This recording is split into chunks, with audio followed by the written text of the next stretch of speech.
Astaghfirullah. Bismillahirrahmanirrahim. Assalamualaikum warahmatullahi wabarakatuh.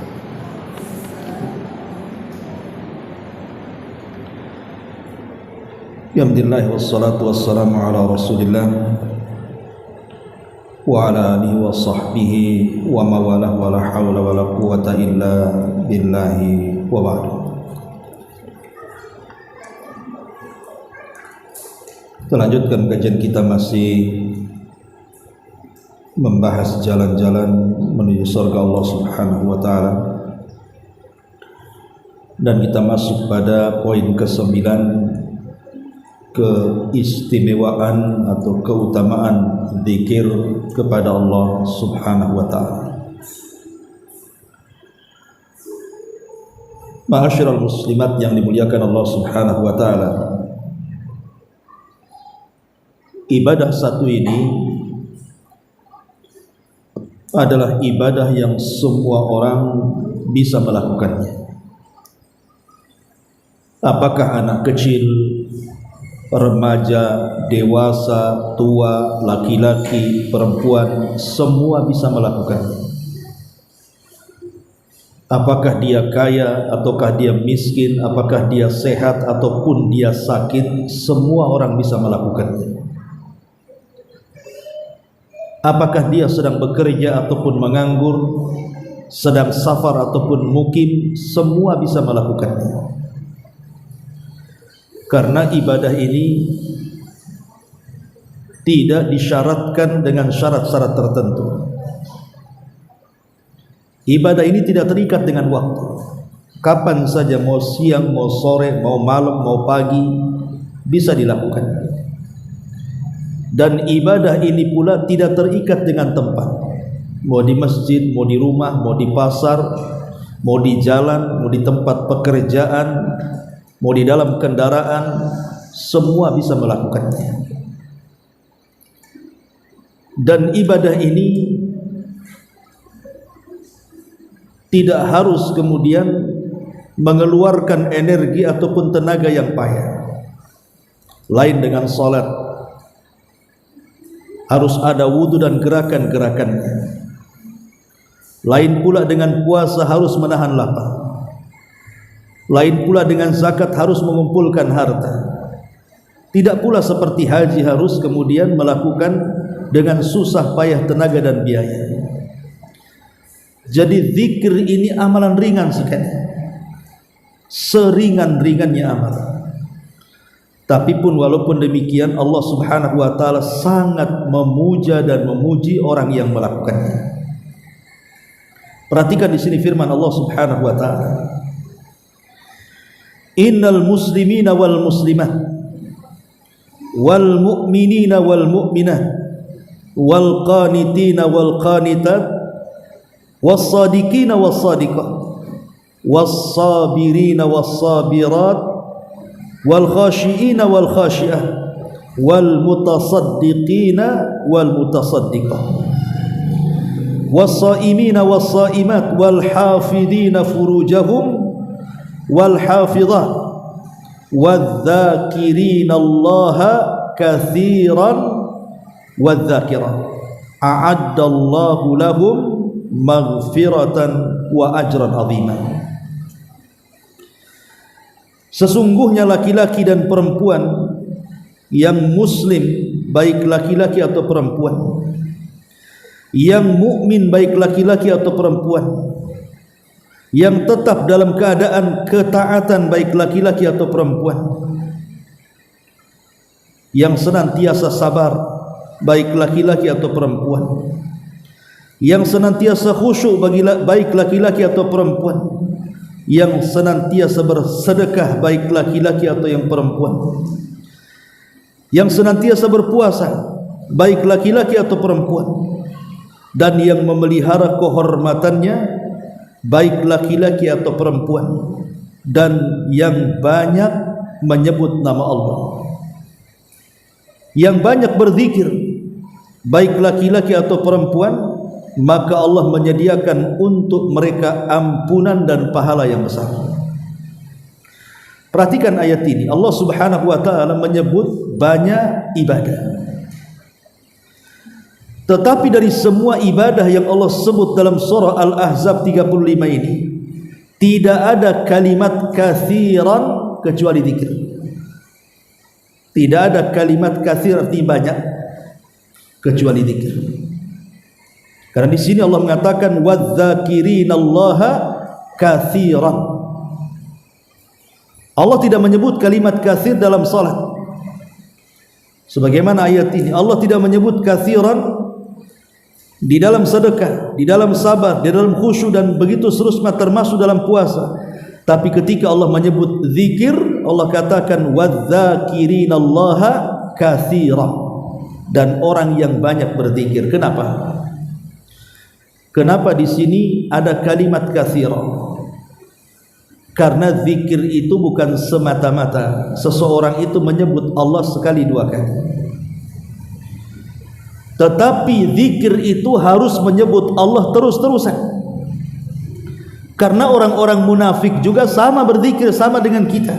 Mereka juga berzikir, orang-orang munafik itu. Tapi Allah Subhanahu wa taala menyebutkan sifat orang munafik itu adalah wala yadhkurunallaha illa qalila. Tidaklah mereka berzikir kepada Allah kecuali sedikit. Berarti dalam rangka menyelisih orang-orang munafik, kita harus banyak berzikir, karena orang munafik itu tidak berzikir kecuali sedikit. Dan Allah Subhanahu wa taala akhiri ayatnya dengan menyebutkan keutamaan orang-orang yang berzikir, a'addallahu lahum maghfiratan wa ajran 'azima. Allah sediakan bagi mereka ampunan dan juga pahala yang sangat besar. Lihat bagaimana zikir ini luar biasa. Dan Nabi SAW mencontohkan zikir ini dalam setiap kondisi beliau, dan mengajarkan kepada umatnya juga demikian. Di mana Nabi SAW mengajarkan zikir selepas salat, kemudian mengajarkan zikir selepas puasa, mengajarkan zikir selepas haji, bahkan sebelum tidur, ketika bermimpi dalam tidur, kemudian setelah bangun tidur, Rasul pun ajarkan zikir. Kemudian sebelum makan, setelah makan, menggunakan pakaian dan melepaskannya, keluar rumah dan sampainya ke rumah, masuk ke WC dan keluar WC, sampai kepada hendak melakukan hubungan suami istri, semua ada zikirnya. Artinya bahwa zikir ini ibadah yang sangat luas, masuk kepada ibadah dan juga muamalah. Tetapi sekali lagi, pahala zikir ini tidak bisa kita remehkan, karena Nabi SAW mengatakan bahwa zikir itu adalah sesuatu yang bisa memberatkan timbangan. Perhatikan sabda Nabi SAW di sini, kalimatani khafifatani 'alal lisani thaqilatani fil mizani habibatani 'alar rahmani subhanallah wa bihamdi subhanallahil azim.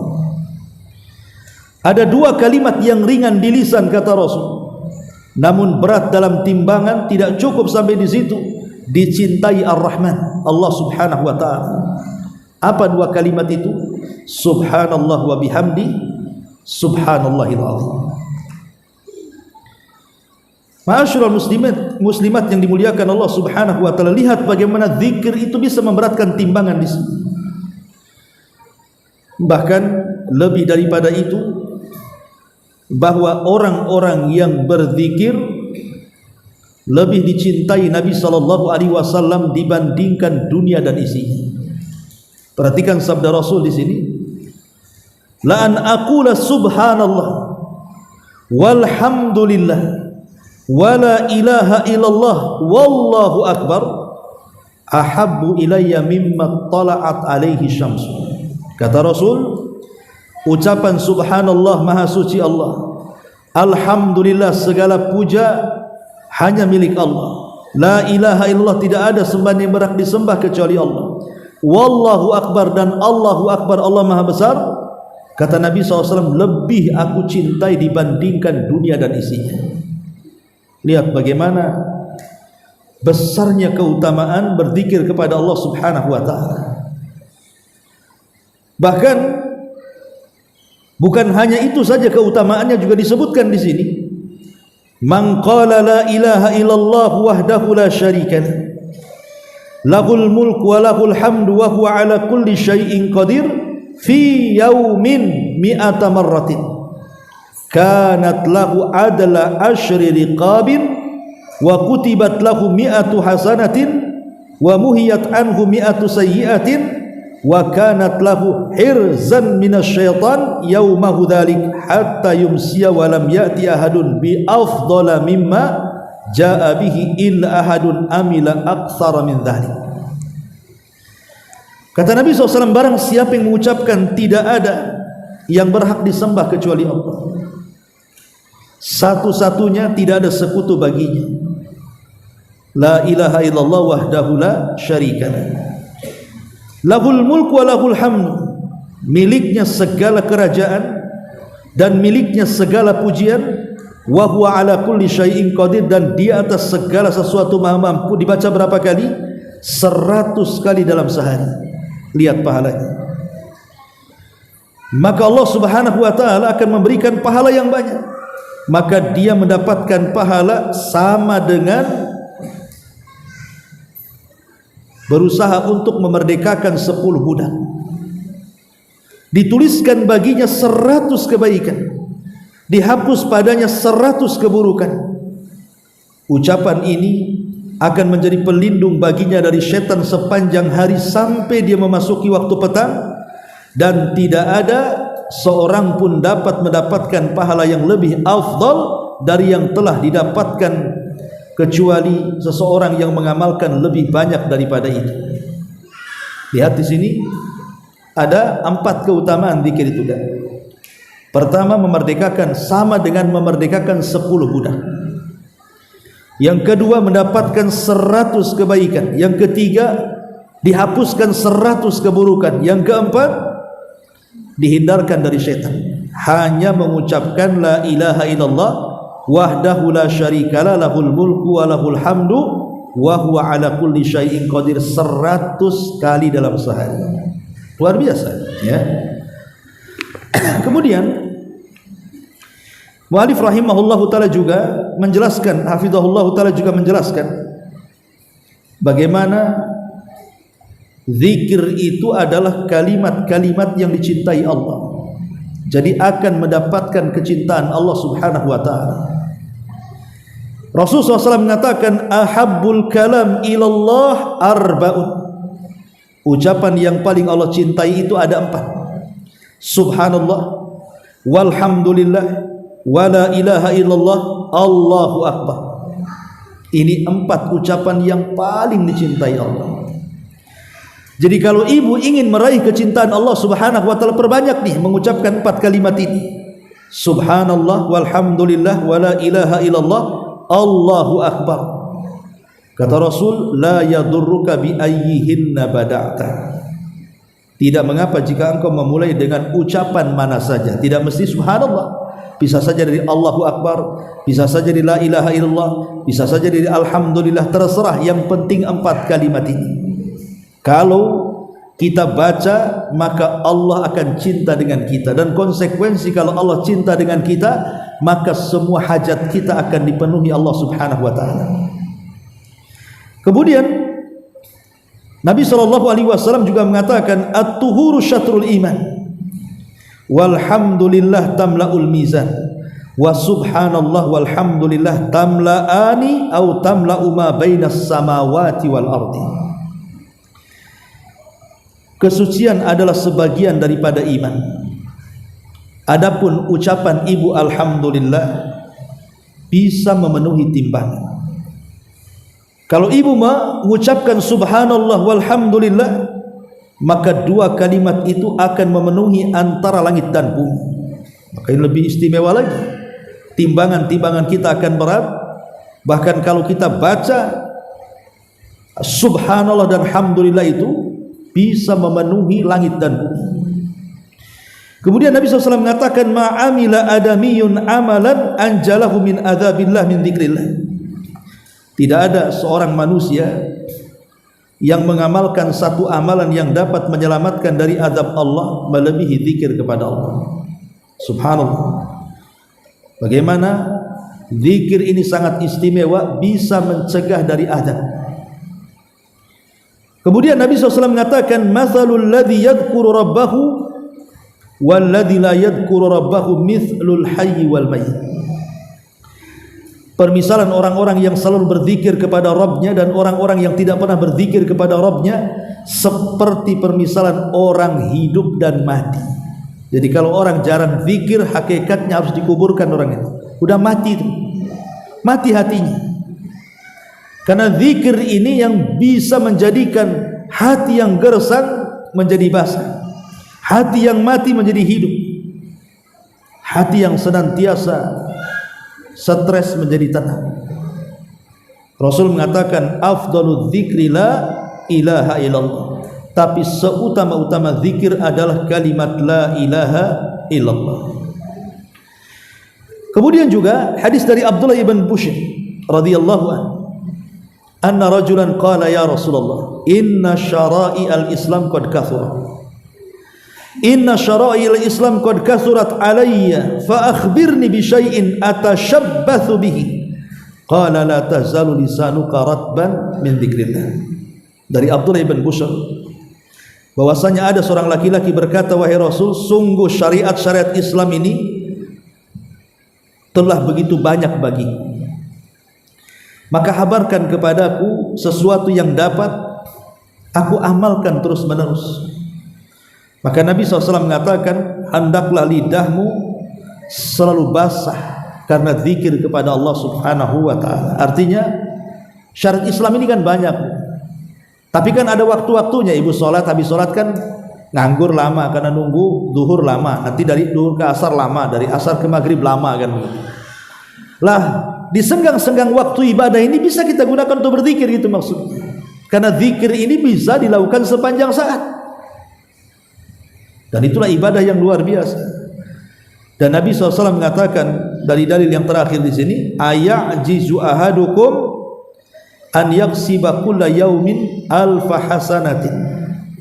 Fasalahu sa'il min julasaihi, kaifa yaksibu ahaduna alfa hasanatin?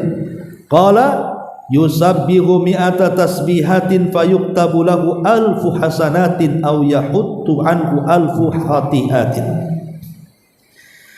Apakah seorang dari kalian tidak mampu untuk meraih 1000 pahala setiap hari?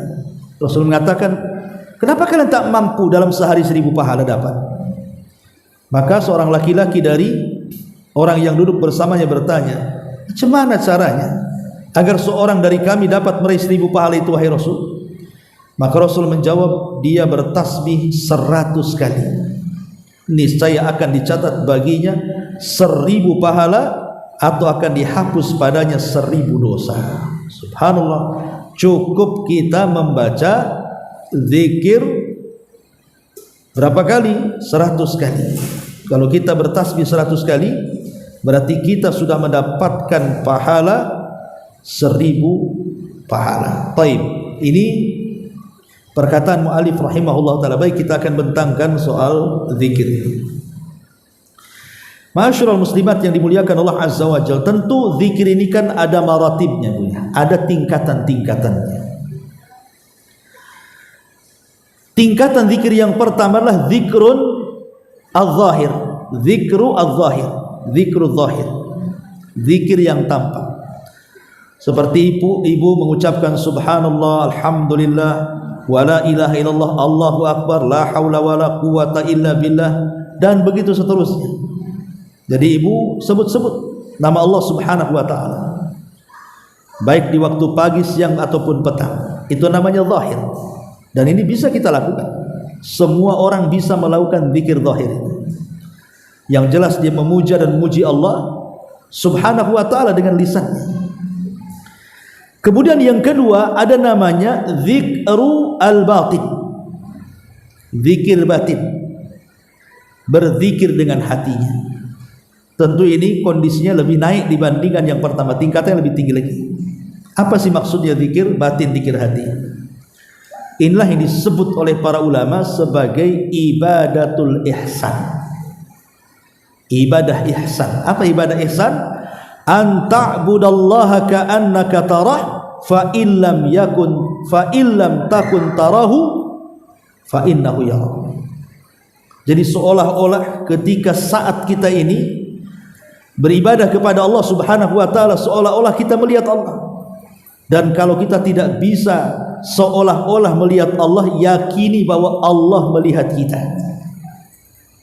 Dan ini ibadah yang berat, karena menanamkan ihsan itu bukan perkara mudah, harus ada latihan. Ya. Ibaratnya lah kalau seandainya ada tukang bangunan, kalau diawasi oleh mandornya, tentu dia akan rajin. Boleh jadi mungkin dia tidak akan duduk-duduk, akan kerja terus karena takut dipecat mandornya. Atau mungkin tidak ada mandor, tapi ada CCTV. CCTV itu mandor bisa memantau dari jarak jauh. Tentu orang yang bekerja ini akan rajin.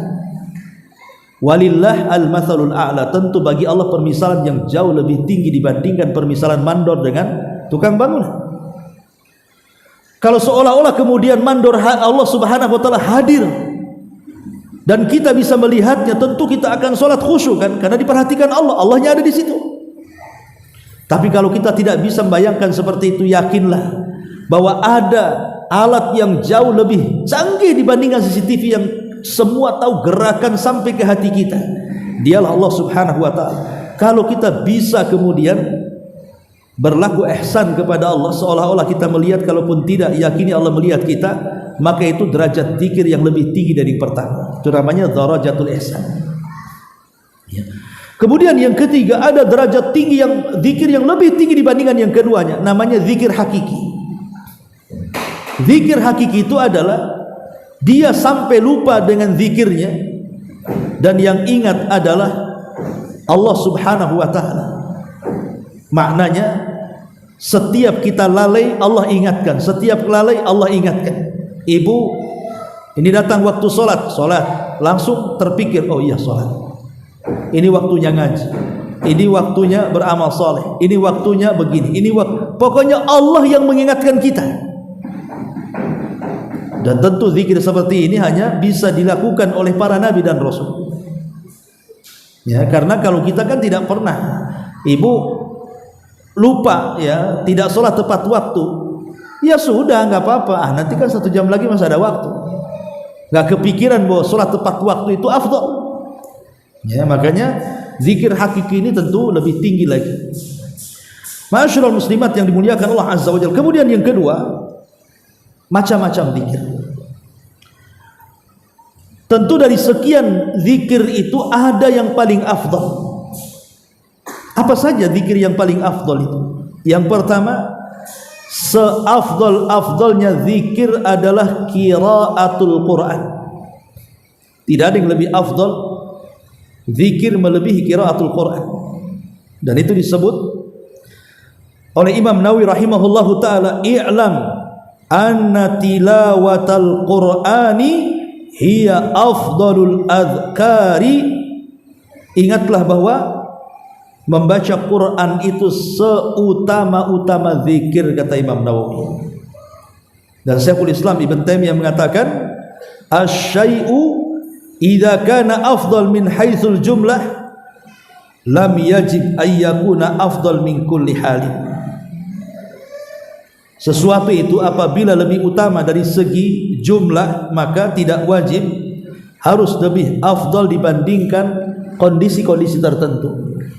Tapi intinya bahwa membaca Quran itu adalah seafdal-afdalnya zikir. Maka jangan pernah meninggalkan Al-Quran. Ini yang pertama. Kemudian yang kedua, seafdal-afdal zikir adalah al-istighfar. Ibu memperbanyak ampun kepada Allah Subhanahu wa taala. Makanya Nabi sallallahu alaihi wasallam dijelaskan dalam beberapa riwayat seperti Abi Dawud dan Tirmidzi dari hadis Zaid Al-Qurashi, dia mendengar Nabi sallallahu alaihi wasallam bersabda, "Man qala astaghfirullahal azim alladzi la ilaha illahu al-hayyul qayyum wa atubu ilaih ghufira lahu wa in kana farra minaz zahafi. Barang siapa yang mengucapkan astaghfirullah alladzi la ilaha illahu al-hayyul qayyum wa atubu ilaih, ini kan lafaz istighfar, maka dosanya akan diampuni walaupun dia lari dari peperangan. Dan hukum lari dari peperangan itu kan dosa besar. Artinya kalau terus kita beristighfar, maka istighfar itu bisa menggempur dosa-dosa besar kita. Bahkan Nabi SAW itu dalam satu hari minimalnya 70 sampai 100 kali kan membaca astaghfirullahaladzim, astaghfirullahaladzim. Dan siapa Nabi dengan kita? Dia sudah diampuni dosa yang telah, yang sedang, yang akan datang kan, tapi tidak lepas daripada istighfar. Ya, karena istighfar seafdal-afdalnya zikir. Dan mana istighfar sudah sering saya jelaskan, artinya kita meminta kepada Allah agar ditutupi aib-aib kita di dunia, dan meminta kepada Allah agar dosa-dosa kita tidak menjadikan azab bagi kita di akhirat. Itulah mana istighfar. Ini yang kedua. Yang ketiga, seafdal-afdalnya istighfar adalah kalimatut tauhid la ilaha illallah. Karena ada hadis Nabi SAW yang mengatakan bahwa afdalul dzikri la ilaha illallah. Seutama-utama zikir adalah ucapan la ilaha illallah. Karena ucapan la ilaha illallah itu ucapan tauhid. Ucapan tauhid mengesahkan, menunggalkan Allah Subhanahu wa taala. Kemudian juga setelah itu zikir yang paling afdal adalah zikir yang disukai Allah Subhanahu wa taala. Ya tadi subhanallah walhamdulillah wala ilaha illallah Allahu akbar. Ya, dan banyak lagi. Termasuk di dalamnya zikir itu maksudnya memahami halal dan haram, baik dan yang buruk. Seperti ibu-ibu hadir di majelis taklim ini termasuk zikir juga, karena mempelajari halal dan haram, mempelajari yang boleh dan yang tidak boleh, mempelajari yang afdal dan yang tidak afdal, dan begitu seterusnya. Termasuk hadir di majelis taklim, cukup mendengar saja sudah dikatakan berzikir kepada Allah Subhanahu wa taala. Baik, ma'asyiral muslimat yang dimuliakan Allah Azza wa Jalla. Adapun secara global, zikir ini kan bisa dilakukan dengan berbagai hal. Pertama, zikir dengan melihat kekuasaan dan tanda kebesaran Allah, yang disebut dengan tadabbur wa tafakkur. Tadabbur dan tafakkur. Tadabbur dengan telinga, dengan pendengaran, dan tafakkur dengan penglihatan.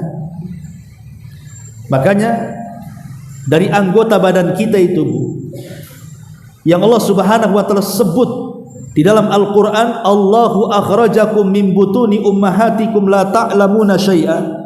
Ketika Allah keluarkan kalian dari perut-perut ibu kalian, kalian tidak tahu menahu. Wa ja'ala lakumus sam'a wal basara wal fuada. Kemudian Allah berikan telinga, penglihatan dan hati. 3 alat ini adalah alat untuk tafakur. Mendengar telinga dengan tadabbur, melihat dengan tafakur, kemudian hati juga tafakur, nambah iman. Ya. Jadi tafakur itu bagian daripada zikir. Cukup ibu melamun aja depan lautan, depan sungai, depan gunung dan begitu seterusnya. Ibu pandang saja, tidak usah baca-baca, dipandang saja. Kemudian dalam hati ibu membesarkan ciptaan-ciptaan Allah. Sungguh indah ciptaan Allah, sungguh besar ciptaan Allah, sungguh luar biasa ciptaan Allah. Itu sudah tafakur, dan itu bisa menambah iman, dan itu bagian daripada zikir. Jadi tafakur itu bagian daripada zikir, dengan mengingat kekuasaan Allah Subhanahu wa taala. Kemudian yang kedua, zikir dengan menyebut riayatullah, bagaimana Allah sudah baik kepada kita.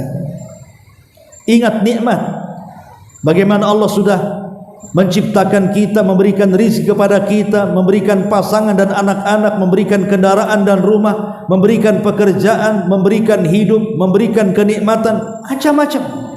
Ingat itu akan nikmat-nikmat Allah.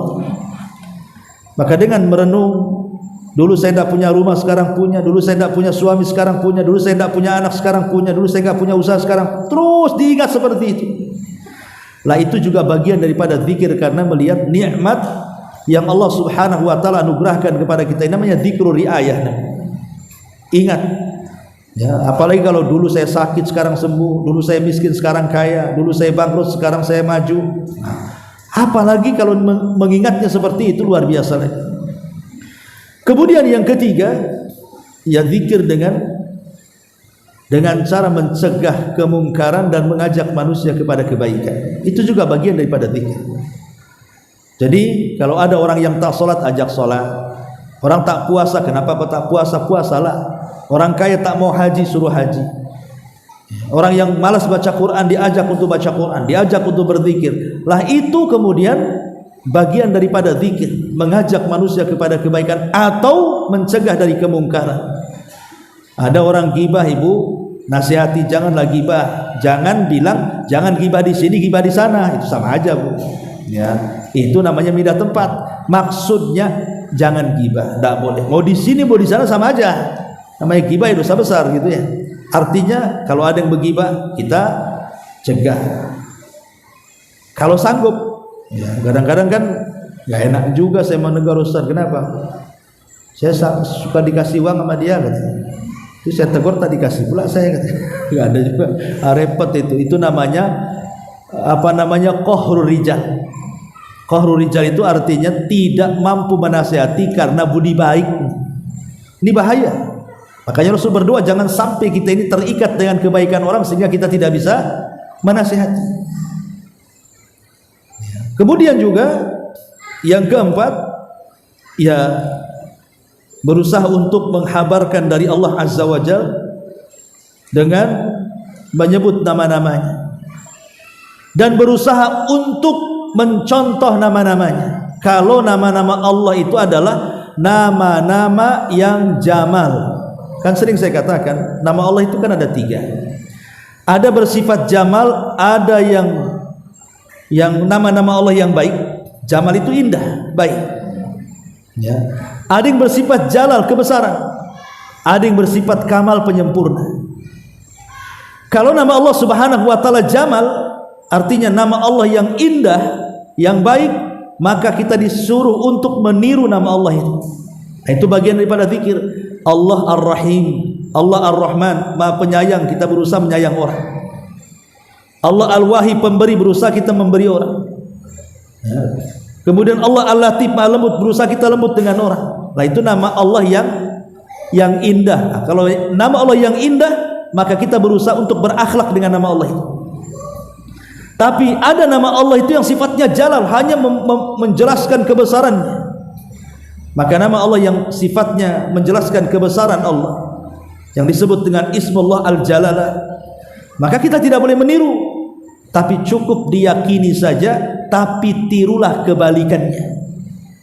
Allah mutakabir, sombong, jangan ikut sombong, tapi kebalikan dari sombong, tawadu. Allah sang khalik, jangan ikut-ikut ngaku khalik, kita ini makhluk, jadilah kita makhluk yang baik. Ya. Jadi kalau sifatnya menunjukkan kebesaran, maka berakhlaklah dengan akhlak kebalikan. Tapi ada namanya Ismullah Ismullahi Azza wa Jal Al-Kamal, yang menunjukkan kesempurnaan Allah, seperti Allah satu, Allah Al-Awwal, Allah yang akhir, Allah yang zahir, Allah yang batin. Nah itu cukup kita yakini semuanya, karena Allah tidak mungkin sempurna kecuali dengan itu. Tapi yang ingin saya katakan, bagian daripada zikir adalah berusaha mencontoh nama-nama Allah Al-Jamal. Jadi ketika ibu berusaha lembut dengan orang, teringat dengan nama Allah Ar-Rahman. Allah lembut, masa saya tak lembut? Dan begitu seterusnya. Itu bagian daripada zikir. Ya. Termasuk juga zikir yang ma'ruflah dengan lisan. Kita mengucapkan subhanallah, alhamdulillah, wala ilaha illallah, Allahu akbar, dan begitu seterusnya. Lah ini rangkuman macam-macam bentuk-bentuk zikir. Tapi yang jelas bahwa zikir sendiri adalah keutamaannya sangat banyak sekali, sampai-sampai Al-Imam Ibnul Qayyim menyebutkan banyak keutamaan dalam kitab. Contoh saja umpamanya, zikir ini bisa yatrudu syaitan, mengusir setan. Orang yang banyak zikir tidak akan ditemani setan. Orang yang tidak banyak zikirlah temannya setan, bahkan bisa saja kesurupan atau terkena sihir orang-orang yang sengaja menyihir. Tapi orang berzikir, setan akan jauh dari dia. Makanya kenapa orang yang baca Quran surah Al-Baqarah di rumah itu setan lari. Berapa hari? 3 hari. Bahkan sudah saya ceritakan dulu bagaimana ada seorang dukun sakti menyihir seorang wanita, tidak mempan sihirnya. Kenapa? Karena sihir itu tidak mungkin kena kecuali dengan izin Allah kan. Akhirnya kemudian dukun sakti ini, ketika dia tidak bisa menyihir wanita itu, dia meminta kepada orang yang datang untuk menyihirkan wanita itu agar mencari dukun yang lainnya. Kemudian dikasih rekomendasi, ada yang jauh lebih sakti lagi. Datang dia ke dukun yang lebih sakti lagi, disihir lagi wanita itu, tidak mempan sihirnya. Akhirnya kemudian dukun yang kedua memberikan rekomendasi, aku punya dukun yang jauh lebih sakti lagi katanya. Dia guruku katanya, tapi bayarannya mahal. Tidak apa-apa mahal, yang penting manjur gitu. Akhirnya datang sampai 3 dukun menyihir wanita itu, tidak kena-kena. Baru kemudian dukun yang paling akhir menjelaskan kenapa wanita itu tidak bisa dikirim sihir. Karena wanita itu setiap malam menurut informasi jin yang aku suruh menyihirnya, wanita itu hampir setiap malam membaca surah Al-Baqarah katanya. Jadi susah kena sihir karena Al-Baqarah yang dibaca kan. Makanya Nabi SAW mengatakan, barang siapa yang mengambil Al-Baqarah itu adalah keberkahan, siapa meninggalkannya adalah kerugian, dan tidak ada al-batalah atau syaitan yang akan mengganggunya. Kan begitu dalam hadis Nabi SAW. Artinya bagian daripada keistimewaan zikir adalah mengusir setan. Kemudian yang kedua, bisa menghilangkan alham wal gham, bisa menghilangkan kegundahan, kebingungan, stres, gangguan dan begitu seterusnya yang ada dalam hati yang membuat kita ini merana dan tersiksa. Maka zikir itu bisa menghilangkan itu. Tapi orang yang tidak pernah berzikir, Bu, nggak akan hilang.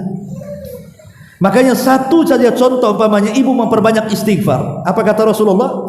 Man lazimal istighfar ja'alallahu min kulli dzikin makhraja wa min kulli hammin faraja wa razaqahu Allahu min haitsu la yahtasib. Siapa yang melazimkan istighfar, yang sempit hatinya Allah lapangkan, yang susah hidupnya Allah bahagiakan, dan Allah beri rizki dari arah yang tidak disangka-sangka. Itu satu lafaz aja. Makanya sering saya katakan, Bu, dan saya pernah mengalami sendiri. Saya contohkan. Jadi waktu ada masalah yang tidak bisa keluar saya dari situ itu, saya coba dalam sehari itu istighfar entah berapa kali. Enggak dibilang, pokoknya pagi siang sore, pagi siang sore. Subhanallah. Tidak waktu lama Allah uraikan masalahnya. Dan saya yakin bahwa Nabi ketika menceritakan ini bukan main-main, bukan kaleng-kaleng, tidak, dia wahyu dari Allah. Ya. Kalau satu lafaz istighfar saja bisa menghilangkan semua kegundahan dan kebingungan serta stres dan susahnya kehidupan, macam mana dengan dibaca zikir-zikir yang lainnya kan? Luar biasa. Ini yang kedua. Kemudian yang ketiga, annahu yuqawil qalb wal badan. Zikir ini bisa memperkuat baik hati ataupun badan kita, menyehatkan hati dan badan kita, melapangkan hati dan badan kita. Makanya menurut penelitian yang saya baca dalam salah satu literatur kesehatan, ya tentu dalam bahasa Arab. Jadi kalau seandainya ada 2 orang yang sakit, anggaplah dua-duanya meringkuk di rumah sakit, dua-duanya parah. Tapi yang satu ini, yang sakit satu ini, dia senantiasa berzikir, menerima takdir yang Allah takdirkan kepadanya berupa sakit. Dia terima takdir Allah, dia pun ucapkan alhamdulillah. Saya masih tidak seperti yang lainnya, padahal sudah parah, tapi dia masih memuji Allah dan berzikir. Dan hatinya juga berzikir redha dengan takdir Allah Subhanahu wa ta'ala. Tapi yang satunya tidak terima dengan sakitnya, dia salahkan takdir, tidak redha dengan penyakit yang Allah ujikan kepadanya. Maka yang pertama yang suka berzikir redha dengan takdir, maka ini bisa lebih cepat untuk penyembuhan dibandingkan yang satunya. Ya ini kan percaya nggak percaya, saya hanya baca saja. Tapi kan bisa dilakukan. Jadi memperbanyak zikir baik lisan ataupun hati itu bisa menguatkan badan, persis yang dikatakan Imam Ibnul Qayyim di situ. Bisa menguatkan hati dan badan. Sebab kalau seandainya orang sakit itu banyak berzikir, redha dengan penyakitnya, hatinya akan lapang tuh. Kalau hatinya lapang tentu akan bahagia. Kalau sudah bahagia itu kan proses penyembuhannya akan cepat dibandingkan yang rungsaf hatinya kan. Makanya ada kisah dari Syekhul Islam Ibnu Taimiyah rahimahullah taala ketika dia terbaring sakit. Ibnu Taimiyah satu hari dia terbaring sakit. Tetapi Ibnu Taimiyah ini jarang istirahat. Kenapa? Di atas pembaringannya asik baca buku nyatat, padahal dia sakit parah tuh. Jadi sang tabib, sang dokter ini ngasih nasihat kepada Ibnu Taimiyah dan mengatakan, ya Imam, sebaiknya kurangi baca dan kurangi menulis, banyak-banyak istirahat, kau lagi sakit. Ya. Apa kata Ibnu Taimiyah? Saya ingin tanya, wahai dokter, saya ingin tanya, apakah seseorang yang lapang dadanya, yang senang hatinya, yang bahagia perasaannya bisa mempercepat kesembuhan? Kata sang dokter, ya, itu bisa mempercepat kesembuhan. Lah itu pula kata Syekhul Islam, aku tidak bisa tenang, aku tidak bisa senang, aku tidak bisa bahagia kecuali aku tidak lepas dari buku dan catatan. Kata dokter, kalau gitu di luar ilmu saya itu, katanya. Artinya bahwa ini sudah membuktikan kan bahwa zikir itu bisa menyembuhkan. Makanya kenapa kemudian ibu kalau mengunjungi orang sakit, maka nasihati ya, agar banyak redha dengan ujian Allah. Kemudian teruslah lisannya basah dengan zikir kepada Allah Azza wa Jalla. Insya Allah terkadang itu pula lebih mujarab dibandingkan obat yang dimakan. Karena kan penyakit datang dari Allah, yang ngangkat penyakit juga Allah. Dokter ini sebab saja kan. Betapa banyak sudah habis ratusan juta dioperasi, dikasih obat, mati juga. Iya, karena dokter bukan penyembuh. Dokter itu sebab kesembuhan, yang menyembuhkan Allah Subhanahu wa ta'ala. Itu juga diantara faedah zikir. Kemudian juga kata Imam Ibnul Qayyim rahimahullahu ta'ala, diantara faedah zikir adalah yurithul mahabbah minallahi azza wa jalla, bisa mewariskan kecintaan dari Allah Subhanahu wa ta'ala. Makanya Allah Subhanahu wa ta'ala sampai mengatakan dalam hadis qudsi itu kan, ana ma'adhanni abdi bi, saya ini mengikuti prasangka hambaku saja. Kalau dia baik, aku baik. Kalau dia tidak baik, aku tak baik. Kemudian Rasul mengatakan dalam hadis qudsi itu, Allah berfirman, idza dzakarani fi nafsi dzakartuhu fi nafsi, wa idza dzakarani fil mala'i dzakartuhu fi mala'in huwa khairu minhu. Siapa yang berzikir sembunyi-sembunyi, yang tidak tahu, tidak ada yang tahu kecuali dia saja, maka aku akan sebut-sebut dia pun di sisiku saja.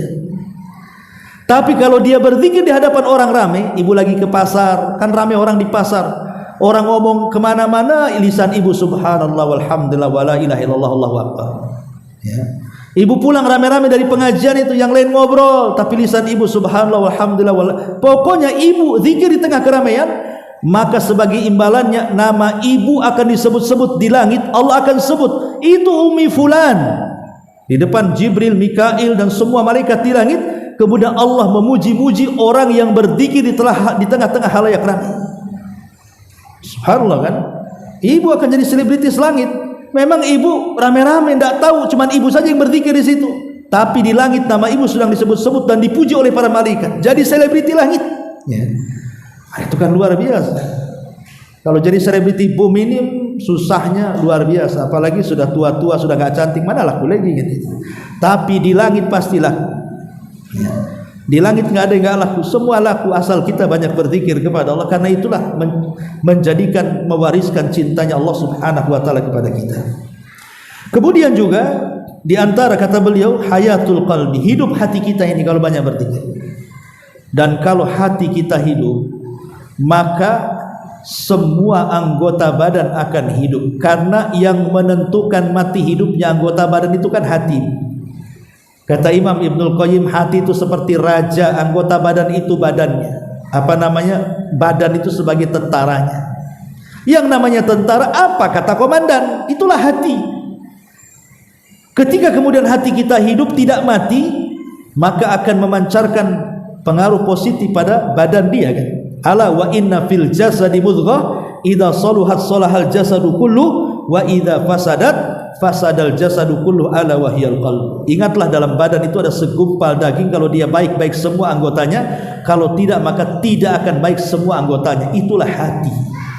Jadi zikir itu bisa memperbaiki hati dan menghidupkan hati. Sebab kalau hati mati, susah dapat hidayah. Hati kalau sudah mati susah dapat nasihat, susah dapat apapun. Dikasih tahu pun tidak mau dia. Dalam bahasa Jawa itu kalau dikandani ngandani dia. Ya, itulah hati yang keras karena hatinya mati. Ya. Kemudian juga kata Imam Ibnul Qayyim rahimahullah taala, sababun nuzulis sakinati warahmati wa khufufil malaikati. Dengan sebab zikir turun ketenangan, turun rahmat, bahkan para malaikat akan datang mengepakkan sayap dan mendoakan. Seperti majelis-majelis zikir, majelis-majelis ilmu, kan majelis zikir artinya. Maka tidaklah berkumpul satu kaum di rumah-rumah Allah kemudian dibacakan ayat Al-Quran dan hadis-hadis Nabi kecuali turun ketenangan, rahmat, dan para malaikat mengepakkan sayapnya mendoakan ampun kepada kita. Dan banyak lagi tentang faedah zikir yang disebutkan oleh Al-Imam Ibnul Qayyim rahimahullahu taala. Baik, sampai di sini kita buat tanya jawab baru kita tutup. Silakan.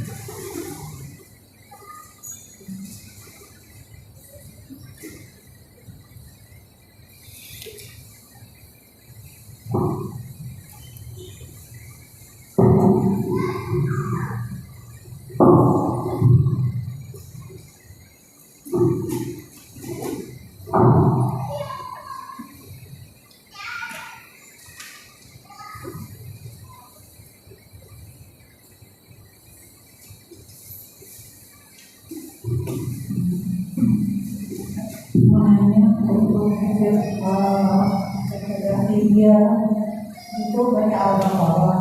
Al-Baqarah itu maksudnya baca satu surat itu atau bagian-bagian beberapa ayat saja sudah bisa mengatakan keutamaan tiga tadi. Yang mana? Yang salah satunya zikir yang menghilangkan sihir adalah membaca surat Al-Baqarah. Seluruhnya kita baca atau bagian-bagian tertentu baca atau boleh enggak beberapa banyak. Kalau dalam hadis Nabi SAW kan mutlak, man qara'a suratal Baqarati, siapa yang membaca surat Al-Baqarah. Ya tentu yang dipahami adalah membaca secara keseluruhan. Karena di dalam surah Al-Baqarah itu kan banyak ayat-ayat istimewa. Salah satunya ayat kursi, kemudian akhir surah Al-Baqarah amanar Rasul. Banyak sekali keistimewaannya. Maka baca semua, saya kira tidak lama, karena itu kan cuma tidak sampai 3 juz. Tidak sampai 30 lembar lah bahasanya ya. Bisa kita baca pelan-pelan pagi sekian, nanti sambung lagi sore sekian, besoknya disambung lagi, kan bisa. Ya tidak harus semuanya sekali duduk, kalau bisa ya lebih baik lagi. Tapi kalau sambil, ibu kan bisa nyambi bahasanya kan, sambil masak nanti duduk dulu nunggu mateng, nah baca lanjut ayatnya, nah, gitu maksudnya. Nanti sambil ngasuh anaknya ada waktu baca, nah, gitu maksudnya. Tidak harus sekaligus, karena kan kalimatnya siapa yang baca Al-Baqarah ya, jadi bisa pagi, bisa siang, bisa sore, bisa estafet, bisa sikit-sikit, yang penting baca surah Al-Baqarah. Itu yang dipahami adalah membaca secara keseluruhan. Wallahu a'lam.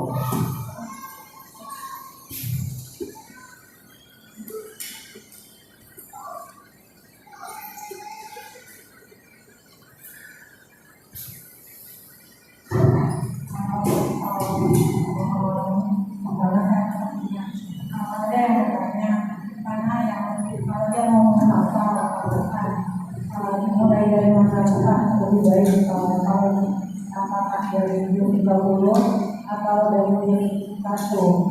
Menghafal Quran. Ya. Membaca atau menghafal? Menghafal. Ya tentu kalau menghafal ya cari yang mudah dulu. Bagaimanapun sesuatu itu dari yang mudah dulu. Yang paling mudah ya juz amma. Nah, biasanya kalau orang mulai menghafal itu juz amma dulu. Baru setelah juz amma ambil juz ke 29, 28, setelah itu baru ke belakang, ke awal Al-Baqarah. Jadi dari belakang 3 juz, baru kemudian Al-Baqarah. Sama itu sebenarnya dari yang dari 111 atau dari Ya pokoknya juz amma itu kan diawali dari An-Naba, diakhiri dengan An-Nas, itu juz amma. Terserah mau dari An-Naba dulu, dari An-Nas. Tapi kan biasanya orang kalau ingin ngapal ya yang pendek-pendek dulu lah. Yang pendek ya dari An-Nas dulu. An-Nas, Al-Falaq, kemudian Al-Ikhlas, An-Nas, dan begitu seterusnya. Jadi supaya tidak jenuh, supaya tidak bosan. Sebab kalau yang pendek-pendek itu mudah hafal. Dan semua orang hafal. Kalau ibu jadi imam pun banyak yang akan menegur, meluruskan. Tapi kalau ibu hafal Al-Baqarah, tidak semua orang hafal Al-Baqarah. Jadi kalau salah bingung makmumnya. Ya. Tapi kalau juz amma ibu jadi imam, insya Allah banyak orang yang akan membeneri. Ya, itulah makanya manfaatnya juz amma. Wallahu a'lam. Pertanyaan berikutnya, apakah ada seorang yang masih ikhramnya masih belum selesai, tapi karena terbentuk ikhramnya masih sabar, akhirnya dia mau penasaran apakah boleh dia menghafal dulu, sementara belum semua. Tidak ada masalah, mau apa aja, yang penting baca Quran. Umpamanya, karena ada di Yaman itu seorang kakek tidak bisa baca Quran. Tidak semua orang Yaman itu orang Arab bisa baca Quran, walaupun dia orang Arab. Tapi karena dia ingin menghafal, dia beli rekaman. Jadi menghafalnya itu model rekaman, bukan baca. Jadi didengerin. Dan zaman itu kan ada namanya tip Sunni. Sony ada Sony yang asli ya, Sunni yang KW dulu kan. Jadi pakai tip yang gulung itu, pakai kaset. Nah, itu nanti didengarkan 2 ayat dimatikan, diulang-ulang sampai 1000 kali sama dia. Nanti sudah hafal pindah lagi, sudah hafal pindah lagi. Akhirnya selesai Quran. Padahal baca Quran pun tidak bisa. Dia modal dari pendengaran kemudian dihafal. Intinya adalah jangan lepas Al-Quran. Ya Iqra tetap ibu pelajari gitu ya kalau memang belum lancar gitu. Ya kalau ingin hafalan itu kan gunanya banyak, seperti kalau ibu sholat kan punya hafalan. Ya, kemudian menegur imam kalau yang salah ada hafalan. Makanya diambillah surat-surat pendek tadi supaya kita bisa sholat dengan surat-surat pendek tadi. Walaupun belum bisa baca Quran, tapi kan kita hafal beberapa surat, walaupun mungkin tajwidnya belepotan, tidak ada masalah. Namanya kita bukan orang Arab. Ya, tetapi bagaimanapun tetap harus belajar terus. Wallahu a'lam. Wahai.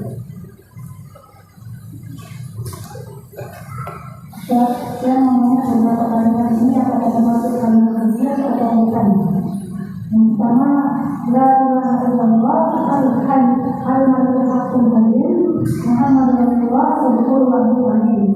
Yang kedua, ayat sebelumnya. Yang ketiga, inna Allah wa malaikatahu dan seterusnya. Nah, ketiga kalimat ini apakah termasuk kalimat yang disebutkan atau tidak? Ya kan zikir itu kan ada 2 macam. Ada zikir yang memang ada nasnya, lafadznya seperti itu. Warid dari Quran seperti Rabbana atina fid dunya hasanah wa fil akhirati hasanah wa qina adzabannar. Ini kan doa, tapi kan kandungannya zikir dan itu terdapat dalam Quran. Atau tadi yang saya jelaskan, Subhanallah wa bihamdihi subhanallahil azim. Atau tadi subhanallah walhamdulillah wala ilaha illallah Allahu akbar. Atau la haula wala quwata illa billahil aliyil azim. Dan banyak ya. Ada yang sifatnya warid berdasarkan Quran dan Sunnah. Tapi ada sifatnya ya buatan manusia. Lah buatan manusia ini lihat apakah isinya bertentangan atau tidak. Kalau tidak bertentangan isinya, ya tidak ada masalah. Artinya dari segi tauhid, ya, dan tidak ada penyimpangan dari segi akidah, ya lurus-lurus saja. Cuman kan lafadznya buatan manusia gitu. Dan tidak harus ditentukan dibaca pada waktu dan tempat tertentu. Yang pokoknya dia ingin memuji Allah dengan kalimat itu. Mungkin dengan buatan dia karena dia tidak hafal yang ada sehingga dia buat sendiri yang jelas tidak bertentangan dengan Quran dan Sunnah. Insya Allah tidak ada masalah. Yang jadi masalah itu kalau isinya bertentangan, seperti ada beberapa sholawat yang dibuat oleh manusia itu isinya mengandung kerusakan akidah, seperti isinya meminta kepada Nabi. Nabi tidak bisa diminta, minta kepada Allah lah, bukan kepada Nabi. Nah itulah sudah lain itu ceritanya. Maka sekali lagi bahwa zikir-zikir itu lebih baik mengacu kepada yang warid saja, yang sudah jelas, yang sudah ada. Itu aja banyak kita tidak sempat mengamalkannya. Yang ada saja nggak sempat mengamalkannya, kok mau buat-buat yang baru, gimana ceritanya? Itu ya. Jadi yang ada itu banyak, itulah amalkan. Ya, innallaha malaikatahu yusholluna 'alan nabi. Itu bukan zikir, itu perintah sholawat. Enggak, sekarang kalau berzikir innallaha malaikat itu kan bukan pujian Allah, zikir itu kan pujian bagi Allah.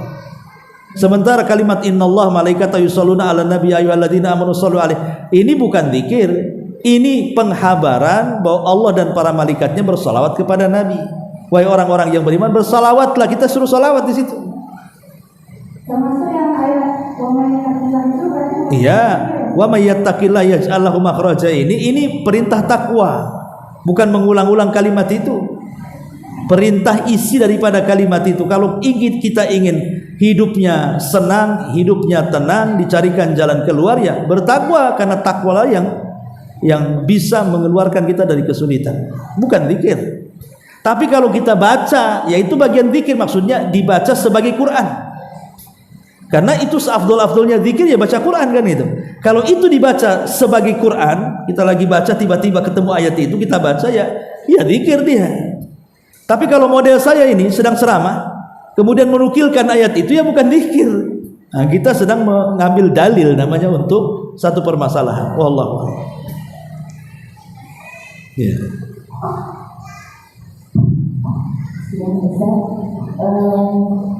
Ada sedikit mohon penjelasannya bahwa konsul kemarin saat ibadah ini dengan ibadah usaha ada sedikit yang ada kelemahan, yaitu memilih teman itu seandainya memilih teman kurang lebih 40 orang yang soleh atau solehah, maka insya Allah akan masuk surga seperti itu. Atau bagaimana? Saya kurang memahami. Bukan masuk surga, bukan. Memilih teman sampai 40 orang itu bukan masuk. Maksudnya merubah kehidupannya. Dan itu bukan hadis Nabi. Ya, itu kan tajribah ulama saja. Ulama memberikan nasihat. Kalau kita berteman, ya nggak usah ratusan ribuan, 40 orang saja. Tapi 40 orang ini semua orang baik, maka 40 orang ini akan mempengaruhi hidup kita. Tapi kalau yang dimaksud adalah sholat jenazah yang menyolati 40 orang, maka akan dapat syafaat, itu lain lagi ceritanya, bukan cerita pertemanan kan itu ya. Ini cerita orang yang menyolatkan jenazah. Orang menyolatkan jenazah maka akan berikan syafaat dengan syarat bahwa 40 orang yang menyolati itu adalah orang-orang yang mentauhidkan Allah. Bukan orang yang menyekutukan Allah, tidak, karena orang yang syirik tidak akan dikabulkan permintaannya. Wallahu a'lam. Baik, sampai di sini. Subhanallah wa bihamdika, asyhadu an la ilaha illa anta, astaghfiruka.